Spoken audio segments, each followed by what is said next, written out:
Hi, welcome to Capra Convos. So good to be with you again. We've got another good question for you. Does your past still affect your future? You know, it can, or we can get free from it. You know, we started out on our last broadcast talking about some of our past and how if we didn't deal with it, would still be affecting our future. Yes. You want to share any of that, kind of bring them up to date, what we talked about? If those of you, some of you might have a subscription to our YouTube channel where we were sharing, but we shared about overcoming condemnation, shame, and guilt, and then we shared how before we were married, how we experienced the trauma of an abortion and how we overcame that, the guilt of it. And so Dennis was going to share some today, what he dealt with and how he overcame the shame and all that goes with that.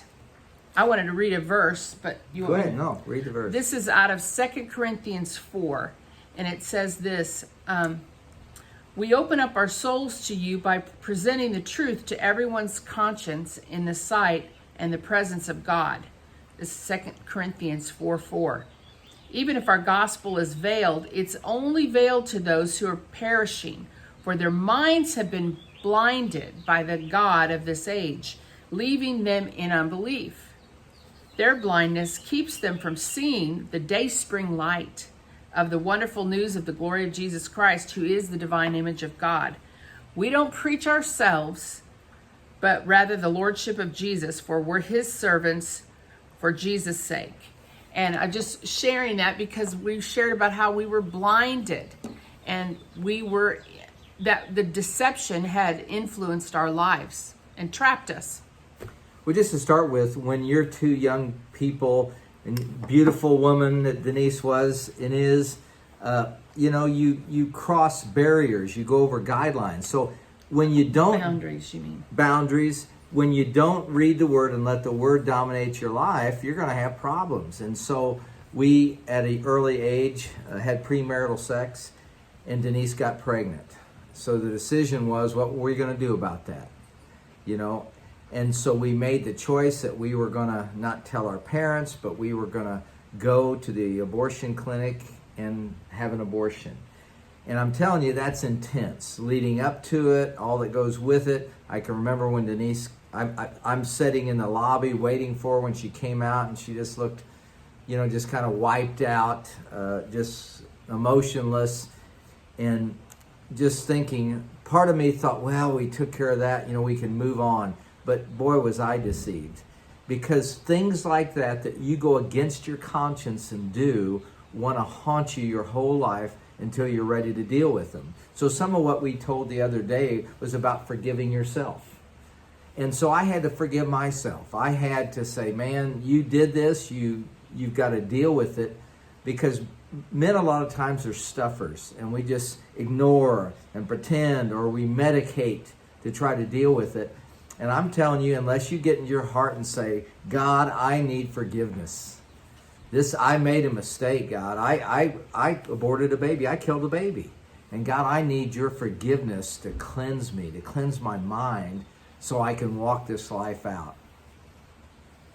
You want to add any of that? 1 moment. Now, with that said, trying to go by life without dealing with this, just pretend it didn't happen, didn't work. Several years later, we did get married.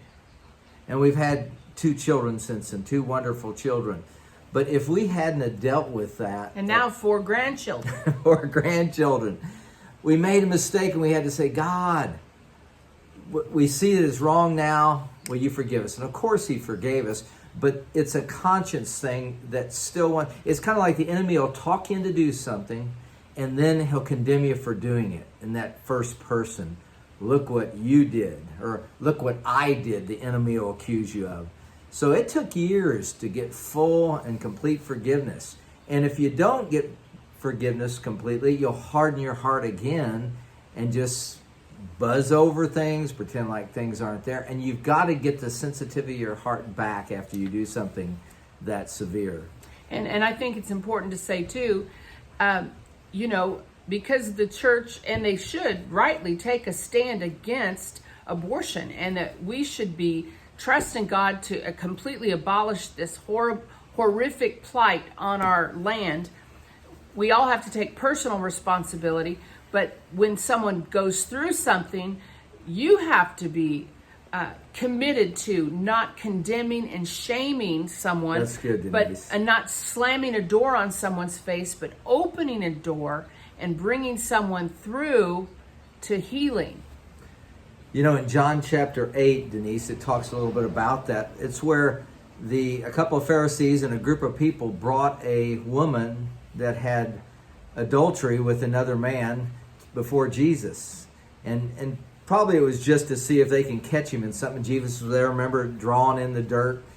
And they said, this woman was caught in the act of adultery, and our law says we should stone her to death. What do you say, Jesus? And, you know, Jesus just looked at him. And, of course, when you get wisdom from God, he said, let the man without sin cast the first stone. We all have sin, and we all need to not condemn other people. But what Jesus did to this woman, he asked her where her accusers were. She says, no man is there to condemn me. And the Lord said to her, neither do I continue. Go and sin no more. Now, the point we're making here, condemnation will, if somebody condemns somebody for making mistakes and keeps that condemnation on them, they're going to keep making those mistakes. That's hard to believe, but that's the way it works. But Jesus took the condemnation off of her. Now she had the power to go and sin no more. Yeah. Now she was empowered by the grace of God. That's right. Go ahead, Denise. No, I just wanted to say, God empowers us. He empowers us to live in victory. So we had to be empowered after what we did that we could go on. And God's grace is not to excuse sin. Oh, man, isn't that true? We're saying God's grace empowers you to overcome and get the victory over sin. You're no longer a slave to sin, but you're alive to God. Come on. It's a powerful revelation. And so sometimes people misinterpret and say, oh, when you talk about grace like that, you're just saying it's okay to do anything, to live anyway. And that's not true at all. Titus 2:11 says it's the grace of God that teaches us to say no to sin. You know, grace coming into your life will help you forgive yourself. It'll help you to forgive other people. It'll help you to not be condemned, so you now can go on and sin no more in your life. There's no doubt about it, Denise. Sin causes big problems. And sin kills people, and it paralyzes people. And it's a bondage, and we're no longer a slave to that. You know, if you're out there right now today and you're dealing with something like this, maybe you're pregnant listening to this broadcast, you can get a hold of us. We can help you get to the right people. Yes. There's people that want to adopt that baby. Yes. And it takes a Adoption. minute more, but we've got people right now we know. A lady that's got to be reunited with 2 families of children that she gave up for adoption. It was hard going through it to give up the adoption. She released it. But she gave the gift of life. Now there's life, there's grandkids. I'm telling you, this will be the best thing you've ever done. You can get a hold of us at capramin.com. We'll be glad to connect with you. We have church this Sunday. We'd be glad for you to come to our church and Faith Ministries Community Church in Grandview, Missouri. So you want to pray with people today? I think I want you to pray for these people that have experienced So, Father, I this. pray for anyone experiencing the guilt and the shame of maybe an abortion or something else, something to do with drugs or bondages to drugs or addiction. That's right. And I thank you for a release. I speak a release from bondage and addiction. God, you have got the victory for us. And it's just a matter of us believing That's and right. receiving from you. And I just break the power and stronghold of it. But Lord, I thank you for causing people to bring things out into the open on. and not hiding in Bring the it to the light. shadows. I thank you for them coming to you, God, and where you say, go and sin no more, you empower us to live in victory. And I thank you for it today, Jesus. Well, thank you. Watch this video. Share this video. God bless you. We'll see you soon.